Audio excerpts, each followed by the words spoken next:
They found her sitting in the forest, smiling, with thorns growing through her eyes. And when they tried to pull her out, she started singing their names.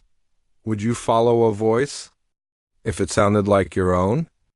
The villagers of Alderwyn never walked near the forest after sunset, not because they were told not to, but because those who did never came back the same, or at all. At the edge of the village stood a crooked wooden sign, half rotten. Do not follow the singing. Elira had heard it since she was a child. Soft, distant, like wind slipping through something hollow. At first she thought it was a dream. But dreams don't follow you into the daylight, and they don't learn your name. Her mother used to warn her, whatever you hear from that forest, it isn't meant for the living, but curiosity grows, quietly, relentlessly. On the night of the blood moon, the singing came closer than ever before, not distant, not faint, right outside her window, calling her. Elira stepped outside barefoot, the cold biting into her skin. The village slept behind her. The forest waited ahead, and the moment she crossed the tree line, the forest exhaled. The deeper she walked, the quieter everything became. No wind, no insects, no sound at all. Then she saw it. A narrow path twisted between the trees, covered in black thorns. Pulsing like veins beneath skin, it hadn't been there before. But the song guided her forward. At the end of the path stood a house, not built, grown. Its walls twisted from roots and bark, its windows hollow like empty eyes. The door creaked open on its own. Inside, candles flickered without flame, and in the center of the room sat a woman. She wore a dress made of vines, her skin pale, her eyes empty, yet smiling. You came, she whispered. Her voice was the song. You've heard me for years. Most run. She stepped closer. You listened. The walls shifted. Thorns scratched against the wood. I was once like you, she said softly, curious, alive. Her cold fingers brushed Elira's cheek. This forest chooses one soul every century to keep it breathing. Elira shook her head. No, the woman smiled. They all say that.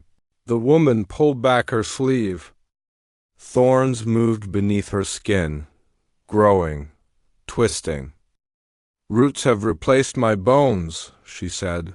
The forest feeds on me, as I feed on those who enter. Elira stumbled back. You kill them? The smile widened. No. I keep them. Then came the voices. Help me. Don't leave. They're inside. Elira turned. Faces pressed beneath the wooden walls. Stretching, moving, trapped. Watching her. You can leave, the woman said calmly. The door behind Elira creaked open. Cold air rushed in. Freedom. But the song will never stop, she continued. It will follow you. You will come back. They always do. Elira stepped toward the door. The voices screamed behind her. Don't leave us. You'll become her. Run. Her hand reached the doorway. Then the song changed, not soft anymore, not distant. Desperate, broken, and it sounded like her. Elira froze. That's not me. The woman tilted her head. Oh, but it is. The walls peeled open, revealing a figure trapped inside. Wrapped in thorns, barely alive. Its face was hers. You've been here before, the woman whispered, many times. You always leave. You always come back. Memories flickered. Pain, roots, darkness. There is no first visit. There is no escape. There is only return. The door slammed shut. The woman placed a crown of thorns on Elira's head. It sank into her skin. Pain surged. The voices began to laugh. Elira screamed, but it turned into singing. Soft, beautiful, unnatural. The same song she had always heard. The woman's body changed. Thorns withdrew. Life returned. She took a breath, smiled, "Thank you," and walked into the night.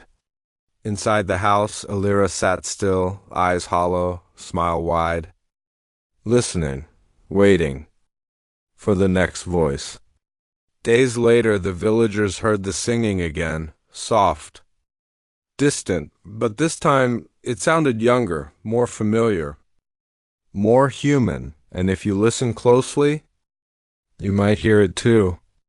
So tell me, if one night a voice calls your name from the darkness, and it sounds exactly like you, would you follow it, or pretend you never heard it? Comment, follow if you'd go into the forest, or run if you'd never look back, and be honest. What would you do if it already knows your name?